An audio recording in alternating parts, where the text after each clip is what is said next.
Students, suppose you are given 4 points and asked that find or check whether the given points are the vertices of a rhombus, of a parallelogram, of a rectangle, of a square, of a trapezium. So what you do, I am writing these points for you. You should go through these points. Clear?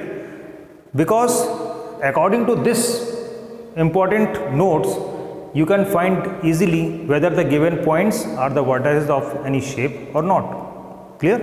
So first one, 4 points given, and if all the 4 sides are equal, that means we have to find whether the given points are the vertices of a rhombus or not. So in the rhombus, what we do?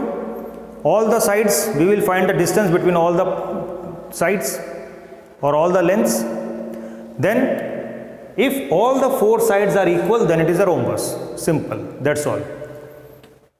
Are the vertices of a square? Means if all the 4 sides are equal, what we have did in rhombus, and also the diagonals are all equal.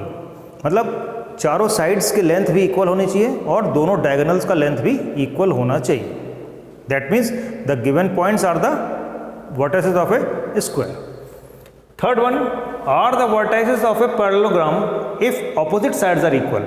अगर आपको ये पूछा है कि आप जो 4 points दिए हुए हैं, इस 4 पॉइंट्स को ये बताओ कि ये पॉइंट्स पैरेललोग्राम के वर्टिसेस हैं कि नहीं, तो आप क्या करोगे, और सिर्फ ऑपोजिट साइड्स की लेंथ फाइंड करोगे, and if these are equal then the points are the vertices of a parallelogram. Clear?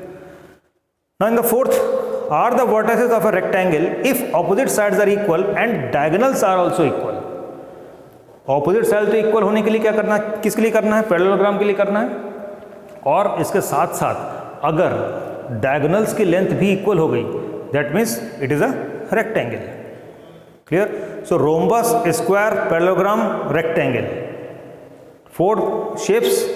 Now are the vertices of a rhombus but not a square. 4 points rhombus के vertices हैं लेकिन square के vertices नहीं हैं. तो क्या करेंगे, rhombus में हमने क्या किया था, हमने 4 sides की लेंथ को इक्वल कर दिया था, और स्क्वायर में हमने क्या किया था, डायगोनल्स को भी इक्वल किया था. तो इसमें क्या हो जाएगा, चारों साइड्स की लेंथ इक्वल होगी लेकिन डायगोनल्स की लेंथ इक्वल नहीं होगी, जिससे कि वो इसको सेटिस्फाई करेगा. Rhombus but not a square. Clear? Similarly vertices of a parallelogram but not a rectangle. Parallelogram के वर्टिसेस होंगे लेकिन रेक्टेंगल के नहीं होंगे. तो हमने पैरेललोग्राम के लिए क्या किया था, ऑपोजिट साइड्स को इक्वल कर दिया था और वो पैरेललोग्राम हो गया था. रेक्टेंगल में क्या करेंगे, ऑपोजिट साइड्स को इक्वल करेंगे और डायगोनल्स भी इक्वल होने चाहिए. लेकिन अगर डायगोनल की लेंथ इक्वल नहीं है, दैट मीन्स वो पैरेललोग्राम है लेकिन रेक्टेंगल नहीं है. क्लियर?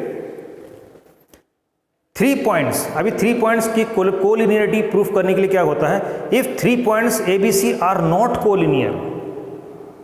स्टूडेंट्स, यहां नॉट कोलिनियर बोल रहा है.